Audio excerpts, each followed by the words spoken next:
Hello, everybody, and welcome to the Digitally Uploaded podcast. I've had an awful lot of coffee, so I'm particularly wired and in a very good mood today. I'm Matt Sansbury, Editor-in-Chief of that website thing. And with me this week, we have Trent. Hello, Trent. Hello. And we also have Ginny. Hello, Hey. Ginny. Hi. So this week has been a very good week. It's been Dead or Alive week. Yay, Dead or Alive is the best thing ever. I love Dead or Alive so much. So much. It's been making me very happy, as everybody on the Digitally Downloaded Slack knows, and Twitter. And I'm sure I've shared enough screenshots that even if you haven't played the game now, you know all about it. Not enough screenshots. Not enough screenshots? Okay, I can do more screenshots just for you, Ginny. Thanks.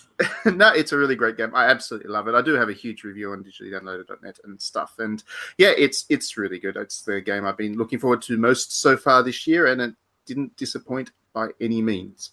But in terms of the news that happened this week, I think the big bit of news that I think we can all agree on was that new Pokemon was announced, and the new Pokemon announcement came with the announcement of the 3 starter Pokemon that you can choose between, and they're all pretty good pokes, I think. Am I wrong there, or are they pretty good pokes? They look pretty good to me. Everyone's attaching themselves to the water one because the water one's apparently a depressed, emo, crying Pokemon, and Yes. and the expectation is going to evolve into something like a cry lizard or something. I mean, that is like very on brand for me. So yes, I do identify as a depressed lizard. I don't know. It's really cute. Okay, I really like him. Like Yeah, I normally he's go cute. for like the grass starters, but I really enjoy this one. So I mean, he's no Piplup. Piplup's still the greatest Pokemon ever made. Don't even start on me. He is. Oh, This okay. is fact. This is No, not actually a subjective opinion. This is an actual fact. Piplup is The only best Pokemon game I didn't go for a grass starter was the one where there was a frog, because I have a weird obsession in Pokemon. I collect all the frogs. Wow, And that is pretty weird. There's like about 4 or 5 of them now, if you don't count like all the evolved forms. So yeah, I've got like a whole party full of Pokemon, which are frogs. Which reminds me, there are too many frogs. There aren't enough ducks. There needs to be more ducks. No, I think we can do with no ducks. Like What? just That's a blasphemy. Just based on the unfortunate knowledge of duck genitalia, I think we can do without any ducks. Just No, no we need- ducks we need forever. Unlimited ducks. Psyduck is pretty good. Farfetch'd is even better. Farfetch is not a duck. It's a duck. It's kind of like a weird, like hybrid fucking. Oh, Ginny, dude, it's a duck. Okay. It's a totes duck, all right? Okay, all right. Someone's very aggressive this morning. Okay, time to be a little bit informative on the podcast. But you know where that design comes from, right? The leak that Farfetch carries around is a joke in Japan about ducks carrying the spring onion because you cook them together and they're pretty good. So if a duck's carrying a spring onion, it's like it's a duck that wants to be cooked. It's a joke in Japan. It's a big thing. And Farfetch is basically that joke. Oh, right. So in a that's Pokemon design. that's Yeah. the inference. I see. Yeah. So he's I he's an absolute duck. See, the problem with duck meat, though, is it's very bony, so it's like the best meat, and it's really good if you get like with a little bit of orange sauce and all that other fun stuff. But it's a really bony meat, so like half the time you just don't have Okay. any. All right. I don't eat duck because I like ducks, so that's a pretty good thing that I didn't need to know about, Trent. Okay, Ginny, what about you? What's your news pick for the week? Okay, so my news pick, I suppose, is the fact that Stardew Valley esports is apparently a thing. So I think a couple of days ago, Stardew Valley hosted its very first esports event where people were competing against each other to complete like a bunch of gold or bundles or achievements within the game. And they had people like commentating it and people sort of like shoutcasting people collecting materials in the game. So I found that pretty interesting that there was actually like enough of an audience that Twitch thought this is a great idea. We're going to host it. People tuned in and people like actively shoutcast the game as if it was League or Dota and like yelled about people farming and fishing and spelunking and doing stuff in the mines and whatnot. So I think it's just so antithetical to the way that I play Stardew Valley, which is like as a really relaxing farming simulator, that I found that really, really interesting.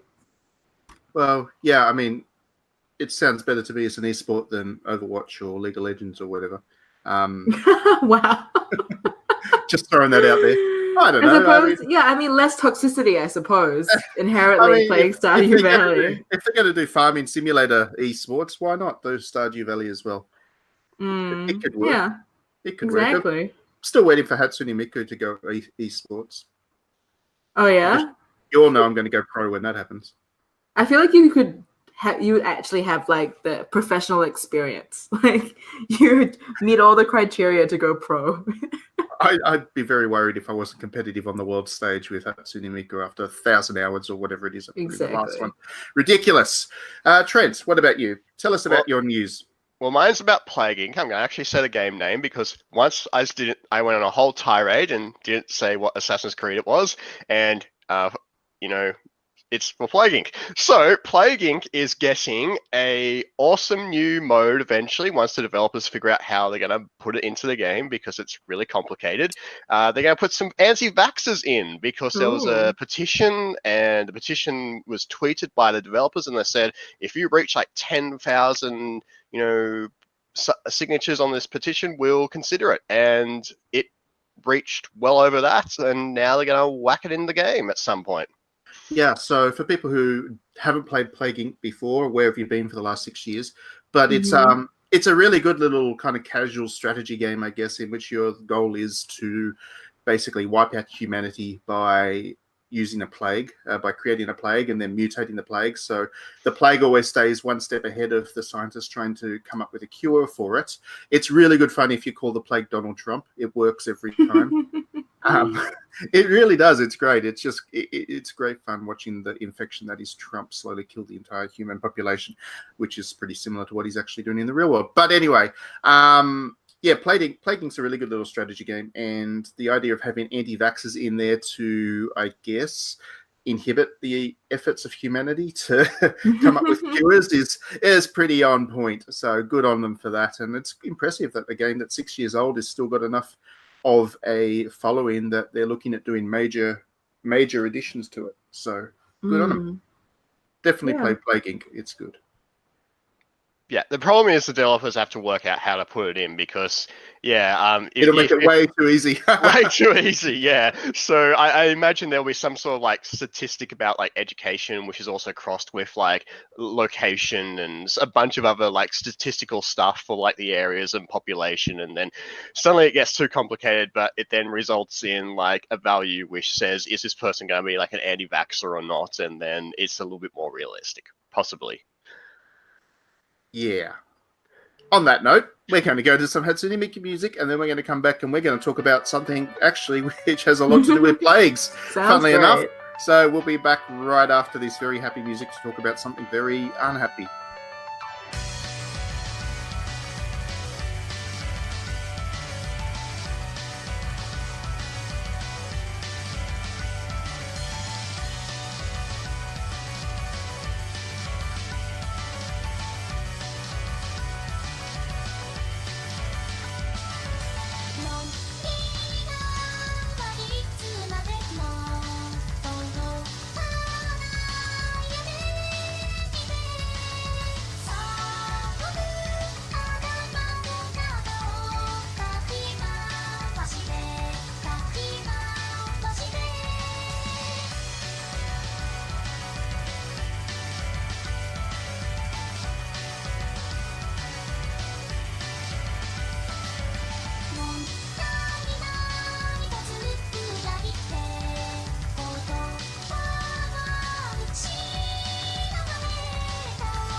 All right, everyone, we are back. Thank you very much for listening to that lovely bit of Hatsune Miku music and staying with us. Now we're going to talk about something that's a little bit less bright and chipper. We're going to talk about A Plague Tale. Now, A Plague Tale is an upcoming game. I don't even know what exactly genre it is. What I do know about it is it's actually about the Black Death, and you play as a young girl that needs to protect her brother, I believe. Yep. Mm-hmm. Needs to protect her even younger brother in a world in which the Inquisition is running around doing all kinds of nasty stuff, and there are rats carrying the most horrible plague that humanity's ever seen everywhere, and somehow you need to try and survive in that world. It's obviously a very interesting one. I've been quite keen on it ever since I saw the trailers for it and stuff, and we've actually had the opportunity to get hands-on time with the first couple of hours of the game, or at least Ginny has. I gave her the code, and she's going to tell us all about it. Unfortunately, there are a couple of spoilery things we can't talk about even within the first 2 hours of the game, but I think Ginny will know how to talk around that. So off you go, Ginny. Tell us all about the Plague Tale. Okay, so just in case people are unfamiliar with the Plague Tale and Matt's description doesn't really, sort of, I suppose, jig your memory. So it's okay. You can say it was a terrible description. It was a great description, but just so we're all on the same page here. So this is a stealth-based game, essentially, like Sticks, just with less stabbing, where you play as a child trying to protect your brother, as Matt said, and you're in 14th century France. So you are being chased by the Inquisition while the Black Death basically sweeps across the country. And everything is terrible. Everything is horrific. I think if people remember the 2017 E3 trailer that we all watched, it just looked like a nightmare. There were rats everywhere, just the whole land, complete chaos, awful stuff. And so when I kind of first popped into the game, I wasn't sure where they'd put me. I didn't know if it'd be okay, everything is awful from the get-go. You have to survive because you're a street urchin or something. Or if it was going to be something a little bit more, I suppose, painful. And obviously they went for painful. So essentially you play Amicia Laroon. I'm pronouncing that horribly because it's a French name, French studio. The voice acting is on point. Don't ask me how to pronounce French anything.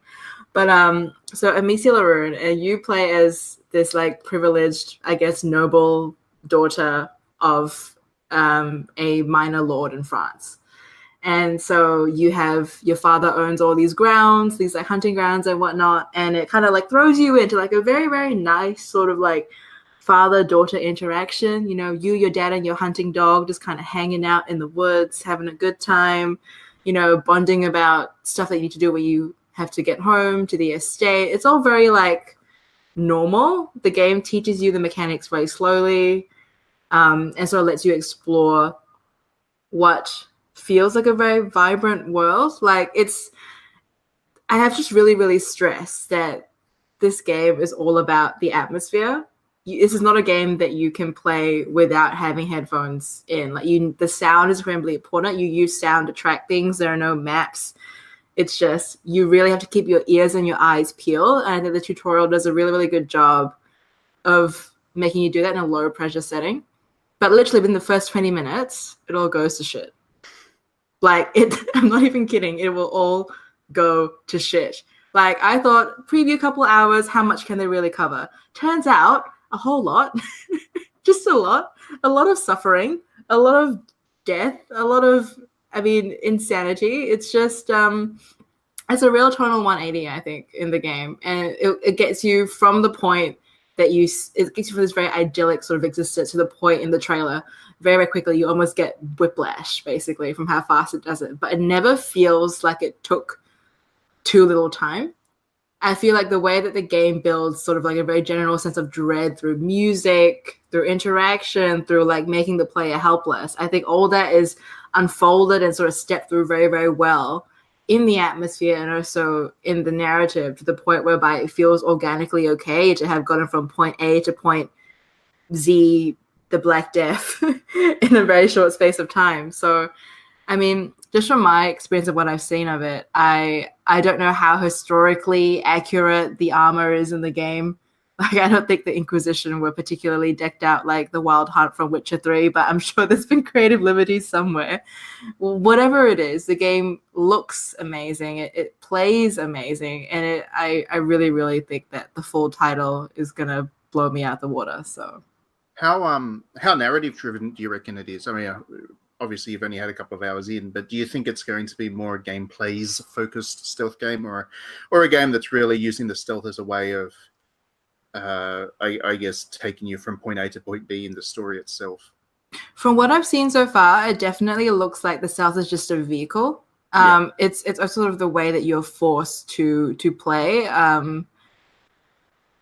because of some of your character limitations, but those limitations are also story plot points themselves. So it's interesting, actually, sort of like developing your character's arsenal in certain ways, or having to navigate the world in certain ways because of your character's changing condition. And I find that interesting because all the changes are sort of narrative, imperative to the narrative in a way. So. And how empowered do you feel like you are? Because I guess when I think of the Black Death, not that I was actually there during that time.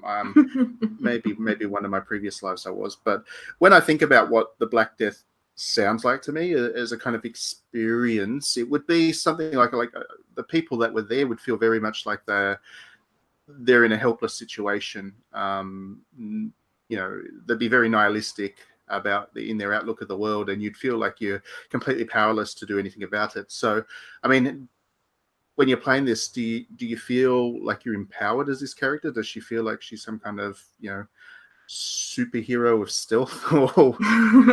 Oh God, no! You are very vulnerable. Yeah, I mean, you're playing a literal child, so just to keep that in mind, I guess, for everyone that's listening, you are playing a child, and therefore you have the appropriate limitations. You are playing a child looking after a child, and like anyone who has ever had to hurt a small child knows, they are not stealthy, right? A 4-year-old, a 5-year-old is even up to the age of 7. If you're like, hey, Jono, shut up. The kid's not going to do it, all right? Like, there's a fundamental disconnect between herding around a small, tired, hungry, scared, angry child and the concept of stealth. And I think the game plays into that really, really well. You're not only trying to keep yourself hidden, you're trying to wrangle this younger brother of yours. And that is a lot of where the challenge lies. Mechanically, it's about guiding yourself and this other person through obstacles. Unlike a lot of games that let you kind of like escort players somewhere, this game requires you to actively help him and direct him. Like, you need to like physically lift him over things, and it slows you down and takes time and makes you visible. Like, all the actions that you need to take to like order the kid around or like get him to places take up time and add danger, because you can't defend yourself. If the enemy spots you and they're close enough, that's it. So it really is a game, I think, that makes the most of the helplessness of being a child in a situation like that. Because, like, you're right, the Black Death, the Black Death, incredibly oppressive, awful experience. And that is sort of how the game builds the atmosphere. You go into this village very, very early on, after some events in the story, and, everyone closes their doors to you, basically. People tell you to get out, get lost. And it's like the way that the game forces you down certain paths in this village organically by, having clattering sounds here, or people arguing there, or ambient dialogue here about people fleeing the town. It's just the game creates a very, very unfriendly atmosphere. Like, there is nothing in the game world that you can use to defend yourself that you don't feel like you've had to earn in some way. You have very little offensive capability. All you can do is distract, run, and pray for the best, which I think is the best kind of stealth game. Because, I mean, even in Sticks, if you're spotted, you've got a knife, right? Shank him to death. You can't do that here. This is all about survival. And I mean that in like the purest sort of way, because you're two children. It crystallizes the survival element in the best way possible.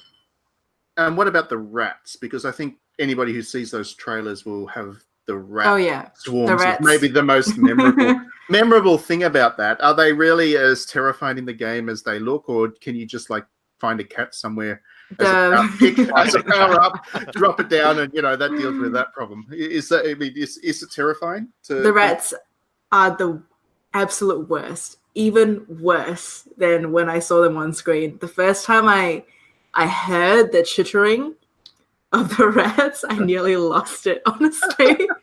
No, like, this game is a wonder of sound design. Like, I cannot stress this enough. All the ambient noise from the footsteps of people, from the chittering of rats, from twigs snapping, from the sound of a torch being lit. This game is a masterpiece in sound design. And it is so, so good at building dread. When you hear, the rats chittering, you hear like sort of like far off sound of a wounded animal or like a wounded person, or you just hear like a far off scream, like, someone that was previously aggressive to you suddenly, I don't know, disappears, or enemies that were chasing you, start yelling for help, or the ground, or someone nearby goes, oh, I think the ground's moving. Like, just the way that they build up these moments. The rats often appear out of nowhere, but the game really signposts them for you in the lead up to that. And you start getting paranoid. You keep thinking, okay, wait, is that sound a rat? Like, is that going to be a rat? Is that going to be a rat? And it's never just one rat. That's the problem. It's like 5,000 at a time. It's never just one rat. And these rats are so destructive in their power. They incinerate things in seconds, basically. And it's just, that I think is the really terrifying part. It's not sort of being clobbered to death by some Inquisition soldier. It's what's implied when the rats catch you that's far worse than just being beheaded by a guy with a sword, right? It's the implication. It's the way that the sound continues when the screen fades to black, and you just imagine and hear the way that things have been devoured in the past by the rats. The game uses sound repetition very, very effectively to make them the worst enemy of all. And I think that makes sense, because the rats are really symbolically the Black Death for all intents and purposes in this game. It's how they're represented. So for the rats to be the most terrifying part is genius. It makes sense. So would you say it's an actual horror game? Or is it more a historical piece that's particularly dark? I would probably consider it a historical piece that's particularly dark, just because the way that I feel the story is going is going to end up being empowering in some way, or you're going to survive, or something good is going to happen. It's not going to be the Black Death forever. But then again, I could be wrong. Like I said, I'm only a couple hours in. The full thing could end in tragedy. Who knows? That might even be the best way to end it, sorry. If you struggle through the Black Death for a X amount of story years and then succumb to some rat bite, that would really sort of capture the spirit of the era, I suppose.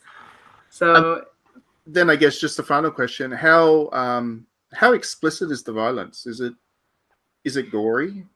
There's a bit of violence. I mean, you do see people die, but I think that the game keeps the focus so much on you having to wrangle yourself and your brother that you're never really close enough to the violence to see it play out explicitly. Because if you're that close, then you're dead in like half a second. You don't really get to see the aftermath of it. There are, though, some particularly uncomfortable scenes. Like if anyone listening has played The Witcher 3 and thought that there were some pretty over-the-top, distasteful executions, this will kind of be like that. I mean, it is medieval France. People used to do all sorts of weird, fucked up shit back then to people that they thought were witches or bearers of the plague or whatever. So I would keep that in mind as well. And the Inquisition, obviously, were awful torturers. I guess that's the thing. I figured that the rats would probably be, what you kind of expect with rats being an all-devouring kind of swarm of things. So you can kind of imagine you can kind of visualize what that would look like if they catch someone. But yeah, I was interested in how the Inquisition would be depicted, because, I mean, historically they weren't nice by any means. And I was just interested to see how far the developers would go with showing just how unpleasant the Inquisition was. A lot of strategic cuts when it comes to the murder, like a lot of strategic camera cuts when it comes to killing and stuff in the game and cutscenes anyway. But a lot of casual violence. You see a lot of like the village people being terrorized and stuff by the Inquisition. And you see a lot of the Inquisition just kind of like roaming around, torching things. And I think that they use more like an environmental set piece at the moment from what I've experienced. but obviously that could change. So yeah, I would say no explicit Inquisition murder that you're forced to sit through and witness. But that might also be because the majority of stuff that I've played that's available early to you is you protecting your younger brother from the horrors of the world. So a lot of strategic camera cuts, like I said. Sure. Cool. Well, certainly interested in the game. You've sold me on it. Not that I wasn't already sold on it, but I'm resold on it. I believe it comes out in, 2 months or 3 months or so. It's not that far away now. And definitely keep this one on your radar. I think it's actually not on a lot of people's radars because it is that kind of AA indie, high production value indie game as opposed to a AAA whatever crap. I think this one deserves to be on people's radars more than it is, and I'm sure we'll hear more about it in the lead up to the release. Yeah. On that note, we're going to go to some music. We probably won't be able to find any music from that game, so no. Let's just find... just the sound of rats chittering away for like 10 minutes. With some ambient Miku music in the background, so it's like... yeah. No, you know what? We'll use some music from Hellblade, I think. Yeah. Oh, yeah. Because that's another AA indie whatever good quality game thing that was off a lot of people's radars and is actually very good music. Amazing. Anyway. Yeah, I agree. Yeah, so we'll use that music and we'll come back and we'll talk about something a little bit brighter. We're going to talk about another Nintendo mobile game.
And welcome back, everybody.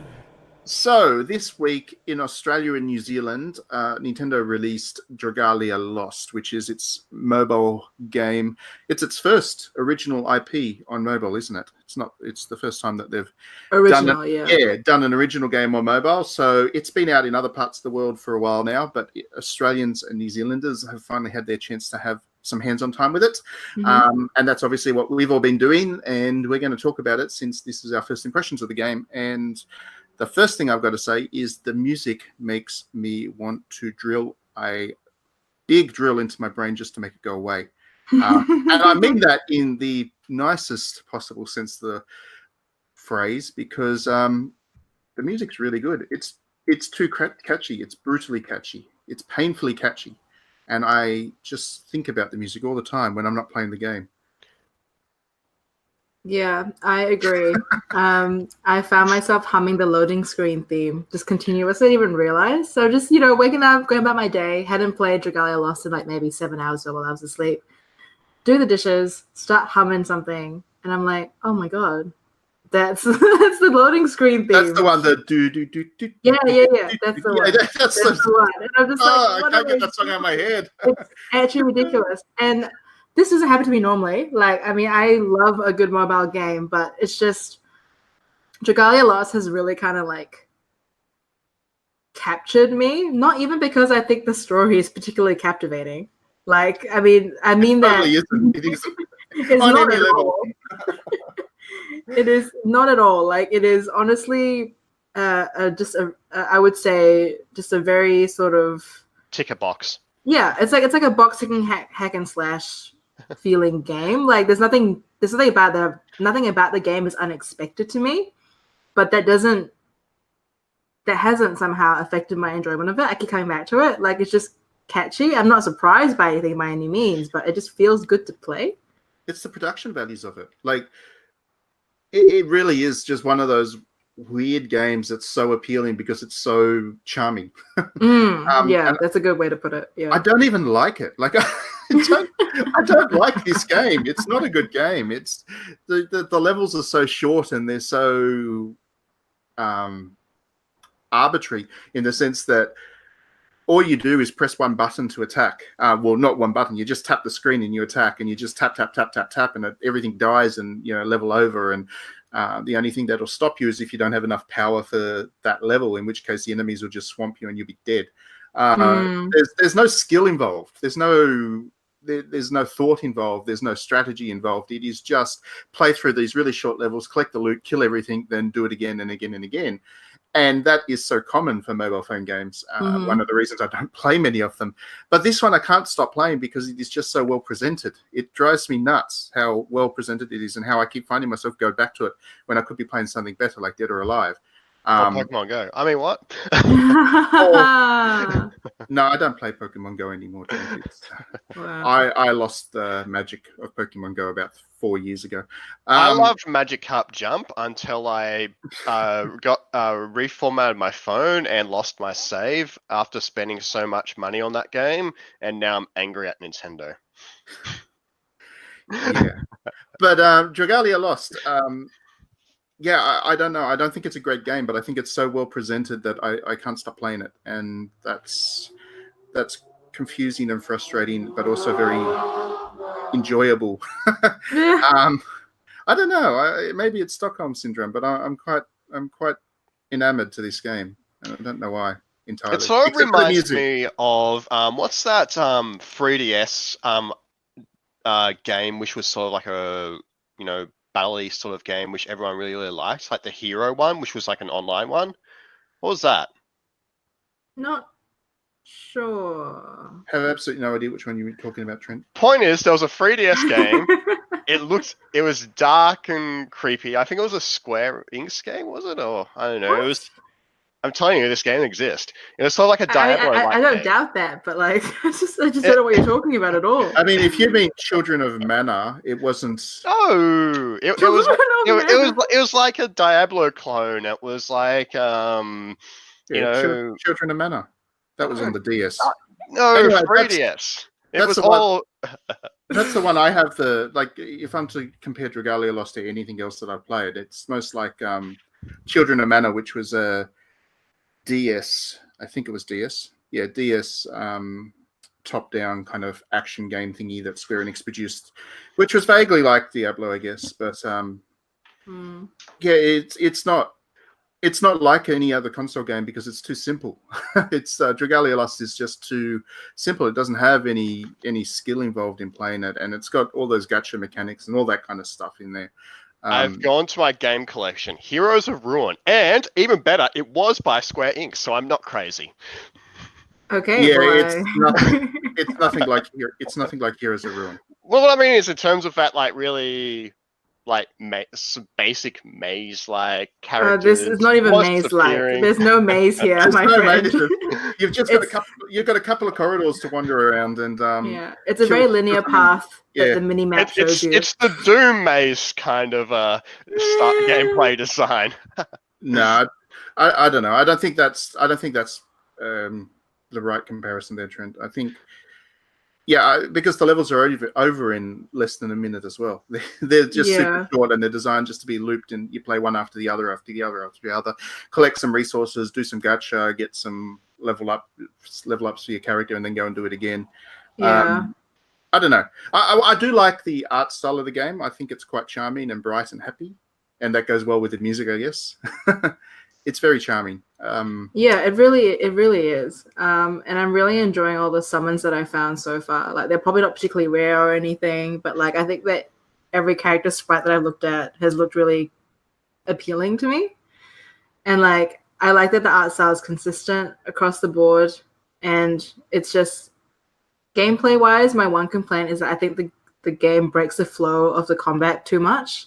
Like you'll get like a mission where it's like, oh, time to go kill this thing, and then the next, I guess, mini storyline bit is like, oh, here, go click on some meaningless dialogue for another minute before you go into another stage where you kill something else for 45 seconds. I feel like if maybe they spaced out that stuff better, it would kind of, you wouldn't break up the flow of the combat as much if you were just like going from killing mission to story that no one's listening to killing mission to story that no one's listening to. Well, that's why there's a skip button which gives a great summary about all the boring dialogue, and you just click proceed, and you're done.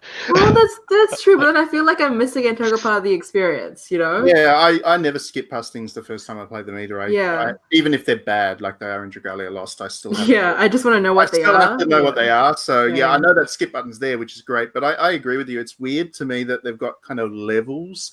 Icons where you click on the level icon, but rather than play an actual level, you have a 3-minute. Yeah, they could have just bookended, missions with. I reckon, and that would have been a smarter way of doing it, and it would have meant that you felt like you were doing more within the context of each mission. So you have 2 minutes of story, then a minute's mission, rather than have a minute's mission and then the next level is a 2-minute story thing. It breaks it up a little bit too much for me. For sure, But yeah, I like the characters. I still haven't got a Twin Tails, which is very disappointing to me. I've seen. I can see her in the loading screen every time the infernal music plays. I see her. I know she exists. There is a Twin Tails in there, but I'm waiting. I'm just waiting and waiting and waiting. Yeah, me too. How much longer? The character art is nice, though. It is nice. Yeah, I think it really, really suits what they were going for. Like when I first saw all the trailers for Dragalia Lost and I first saw all the promo material and stuff, like this is exactly what I expected. Like it's nothing that I didn't think I was going to get.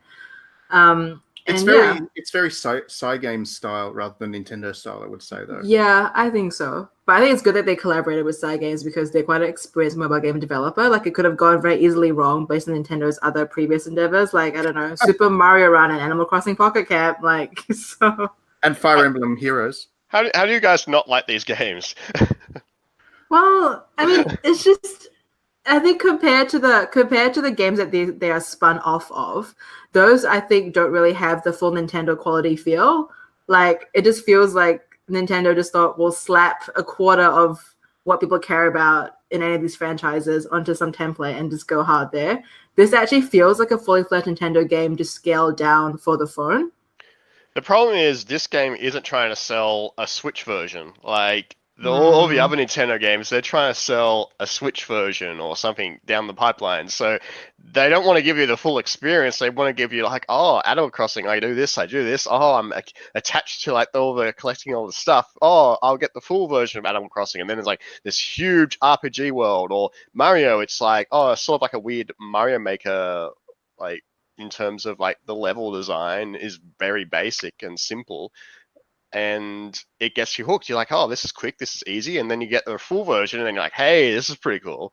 Like that sort of seems to be their idea there. So I think that's probably why the Nintendo games feel more like they're trying to sell something, so they're less finessed as a complete game. Whereas this feels okay. It's not trying to sell a Switch version, so it's can have a more detailed story. It can have great soundtrack. It can have a more thought out RPG, like battling system with the touchscreen, like that sort of thing.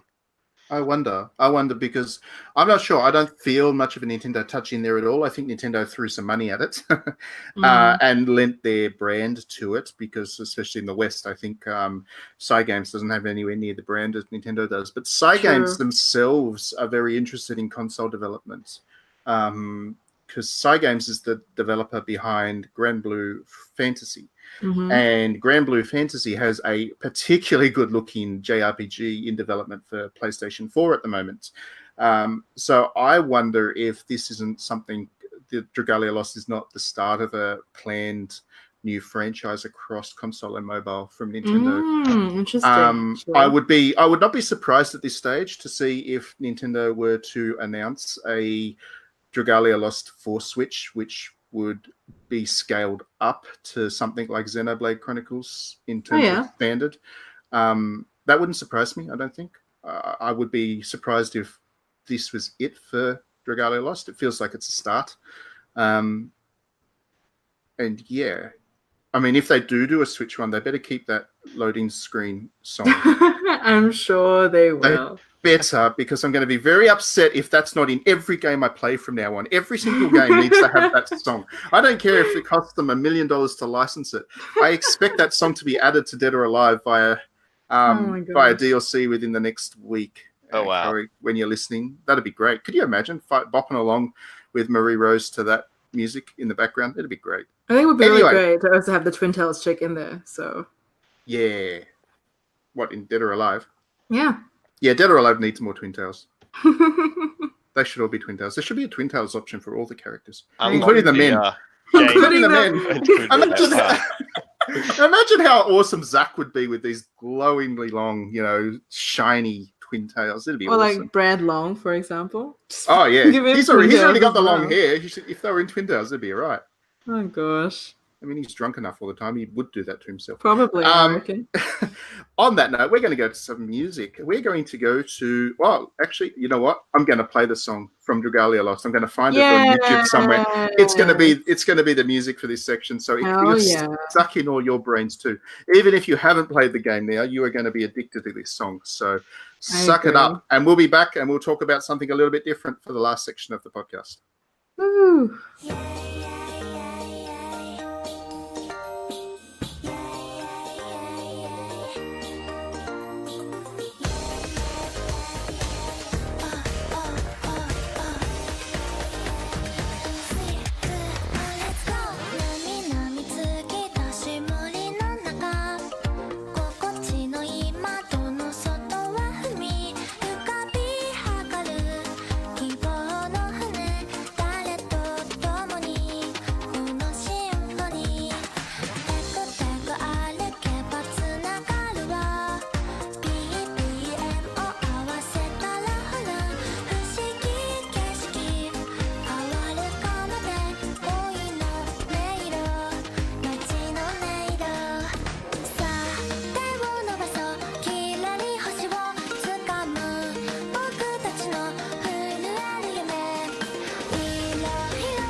And welcome back, everybody. So for the last section of the podcast this week, we've actually got yet another game that we've had under preview to talk about, which is very exciting. It's not often we get to play all these games before preview, not in a single week anyway. And of course, I'm talking about Days Gone, the best game ever. No, not actually not. I do have a preview. Is Matt having a stroke? Wow. I do have a preview of Days Gone coming. I believe I can publish it next week. So you can all look forward to my very interesting words about that one without breaking embargoes. But I will have things to say about it next week. But this week, the one I actually wanted to talk about is Judgement. So I've had a chance to have some hands-on time with that. That's the newest game by the studio behind Yakuza and that Fist of the North Star one. That was actually good. And Judgement is basically Yakuza 2.0, which actually surprised me because from what I'd known about the game going into it, I was under the impression that it was a little bit of a different direction for the development studio because it was actually about the legal side of the Japanese criminal system. It was about you played as a detective on the right side of the law as opposed to the Yakuza where you play on very much the wrong side of the law. Please tell me this is Japanese sleeping dogs. No. Yeah. Actually, no. It's basically Yakuza. The thing is, it is basically Yakuza. So you start out with this great cutscene about how you are this hotshot detective rising up in the world, and things are going good for you. You've actually managed a miracle and got a defendant off from a trial, because in Japan they actually have a conviction rate of 99% when trials occur. So actually, if you actually manage to get somebody off as a defender, I don't know, what do you call it? Defendants? Public defender. Yeah, public defender. Yeah. If you get somebody off as a public defender, thank you, lawyer Ginny. If you get somebody off, then actually you're a bit of a superstar over there. So that's how it all starts. But then the guy that you got off actually went and killed somebody immediately after getting out. Oh. So actually, by the way that Japanese culture works, you then have to quit in shame, and you then play as a guy that's turned into a private eye, a private detective, and your first mission is that you're working for the Yakuza. So, Right. Sleeping dogs. Undercover in Yakuza, eventually rises up, gets I don't know found how out, the rest of the story mutual works. respect, it's sleeping dogs. It's perfect. I don't know how the rest of the story works, but yes, I went in thinking that Judge Eyes, which is what it's called in Japan, Judgment. I went in thinking that Judgment would be kind of a anti-Yakuza. It became very much, right down the line of Yakuza within the first couple of minutes. And I'm not really complaining because Yakuza is one of my favorite JRPG series of all time. And I guess SEGA sees this as a way of getting new players into it, because now all of a sudden, instead of having to play 6 games in a single series to get the full plot, which is Yakuza 0 through Yakuza 6, now you can actually start with a new story set in the same world, with some references back to the Yakuza series, but basically this is a fresh start for the series. And that's a good thing. It takes place in the same city, Kamurocho. Kabukicho is the real world city that the in-game city is based on, Kamurocho, and it's got pretty much all the same elements as Yakuza as well. You get to run around, you get to do side quests, which are more interesting than the main quest a lot of the time. You get to do mini games, and there's so many mini games to play through. And you get to beat lots and lots of street thugs up, which is good. Lots of them. There's always a pretty big encounter rate with these games, and that continues with this one as well. So not too much has changed. It's very much a Yakuza game through and through, just with a different face, I guess. The guy is actually a very charismatic lead character. I really like him. I can't remember his name, but he's actually a Japanese idol that got face scanned into it. He used to be with SMAP. Oh. So he's about 40 something now. And he's been actually fully face scanned in and did all the voice work in Japanese. So it is actually him. It's very much his performance. Unfortunately, I was only able to test the English localization of it, which is fine. I mean, SEGA is very proud of the localization of these games, and they really wanted to show off how far they've gone with it. The English localization actually has redone lip sync, so it's fully lip synced to English. Wow. And they've got English actors that are quite well known, including Matt Mercer and so on. So they've gone full out with the localization effort. Unfortunately, it just comes across to me as a little bit strange that a guy who's very obviously Japanese, who I've seen in Japanese films, suddenly start speaking in unaccented English. It seems odd to me. It just comes across as very weird. But I'm glad that option's there for people who don't do subtitles, because this, obviously, SEGA sees this as a game that can find a new audience, and I think that means that they need to make it as accessible as possible to people who don't usually play Japanese games. I think they've done that. Awesome. Good stuff. I guess for me, because I was really, really looking forward to Judge Eyes and was kind of hoping it was going to be Ace Attorney meets Yakuza. Like, I was hoping there'd be, prosecution plots and interrogations and all that stuff like that. And I mean, it's fine that it's not. I love the Yakuza series, obviously, because me and JRPGs are just match made in heaven, if I'm not counting Miku. Yeah, no, I'm actually really interested. So one thing I really liked about the later Yakuza games is how the combat was basically very free roaming. Initially, they'd fence you in with a bunch of passerbys who'd cheer you on and stuff and yell at you.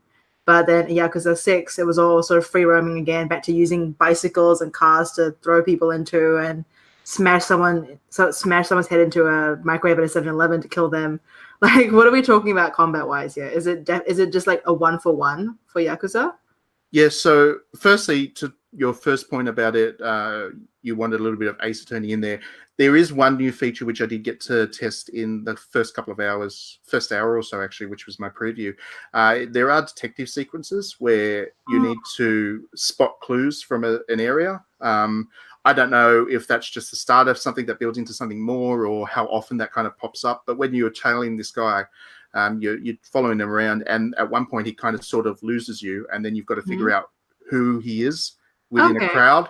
So there is a little bit of that detective element. I guess that's one way it kind of differentiates itself from where you played as Kiryu, who just ran around beating stuff up in the most enjoyable way possible. This guy he does use his detective skills a little bit, and the game does try and remind you that he isn't just a street thug. So that's good. In terms of the combat, it very much feels like I didn't get to fight any of the kind of boss battles, which were the much more free roaming ones that you're talking about from Yakuza. But the street fights themselves are still really interesting, because the environments are absolutely loaded with stuff to use to wallop people. So the level of detail in the environments means they've actually got more things that you can pick up and hit people with, and you can smash their heads against the walls. And he has 2 different stances that he can use in combat. One stance is designed for dealing with crowds. The other stance is designed for one-on-one combat. So you can switch between those on the fly, and they're both significantly different. So they feel different to use. Anybody who's played a Yakuza game will feel very comfortable with this one in terms of the way the combat works. But awesome. One of the other interesting things, and I don't know if this is planned to be added in later on or it's a deliberate thing, but there's also less blood for some reason. The Yakuza series was famous, of course, for being very gory in its violence. This one has all the violence in the same way, but without the blood, which is odd. I think it's perhaps Sega's way of trying to differentiate by showing a slightly cleaner game, because he's a slightly cleaner character, perhaps. But it was interesting. It still feels very good, and it still looks brutal enough. It's just there's not red stuff flying out everywhere when you hit a dude in the face with a bicycle. So Matt, I don't like the combat that much. So the best thing I like about the Yakuza series is all the money-making stuff. I like the casinos. I like the buying the property. I like all of that side of things. How do we make money in this game? Yeah, that I wasn't able to test. Unfortunately, the mini games and the side quests were all locked off in the demo, which is really unfortunate. I am promised that it has the same amount of stuff in terms of side quests as the previous Yakuza games, and it is written by the same guy that dealt with the Yakuza games, so it's the same creative team. It'll be much the same. I don't know how the money making works. I pulled up the map and I saw roughly what kind of icons were around. So there is Mahjong, for example. You can go and play Mahjong. You can go and play the arcades. There's a couple of new games there. There's Virtua Fighter. And actually, the arcade has like 6 or 7 different games in it now, which is pretty neat. And you can do all those kinds of mini games. I'm not sure if the money-making one that you're mentioning, the real estate buying up one, is there. I mean, the real estate one probably won't be there because that doesn't fit with the character. But I'm sure there'll be some other substantial mini side quest thing there.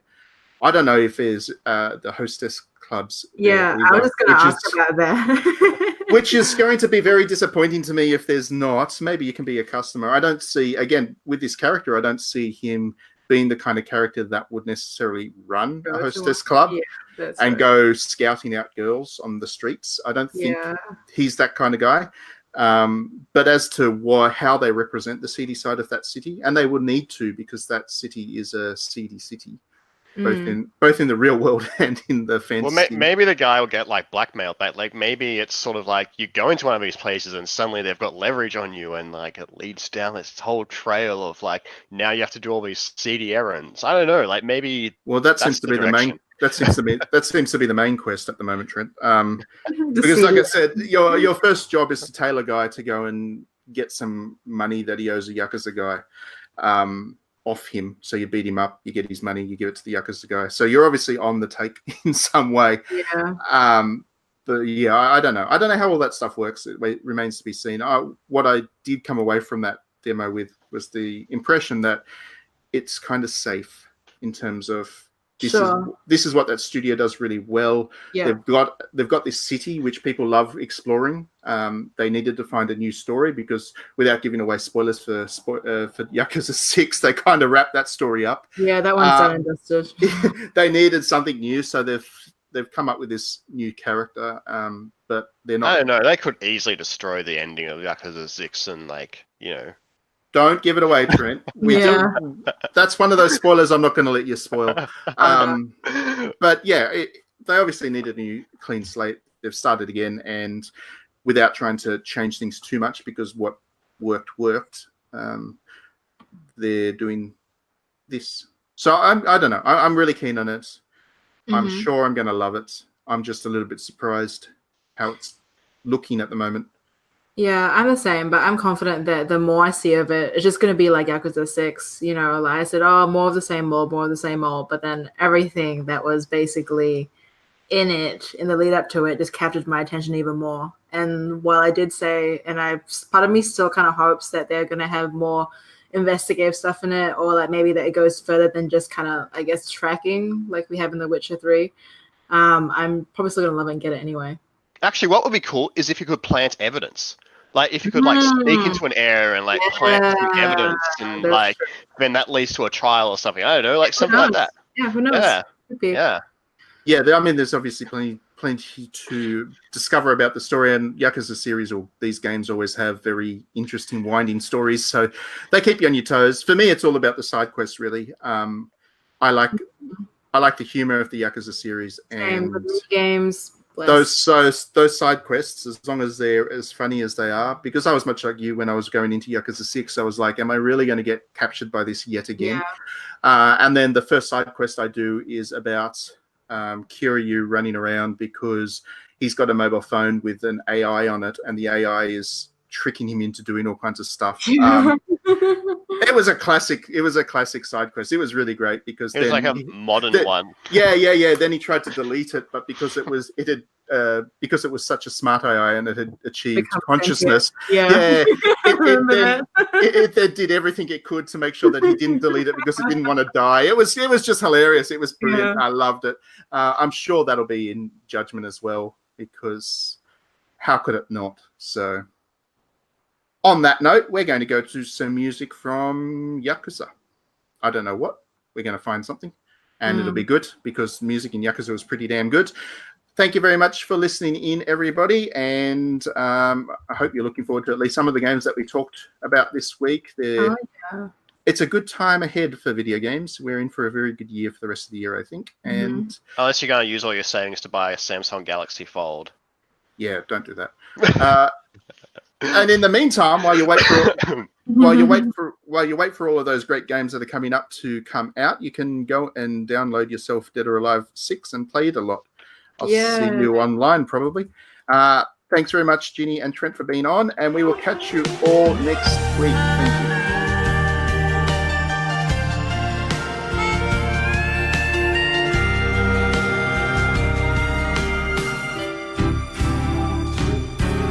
Thank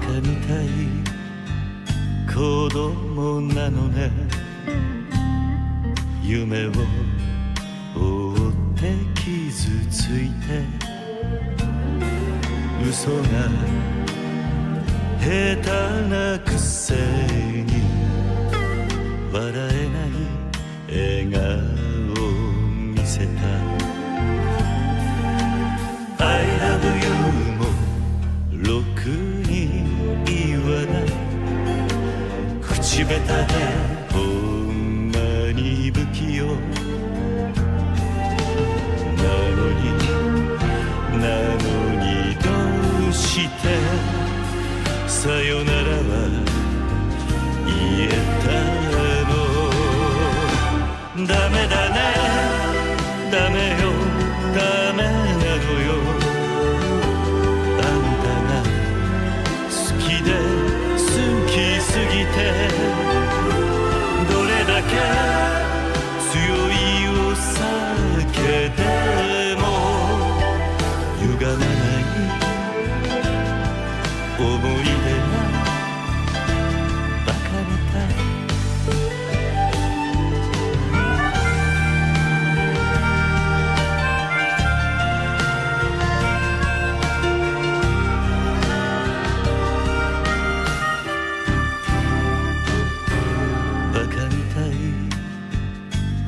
ざまみろ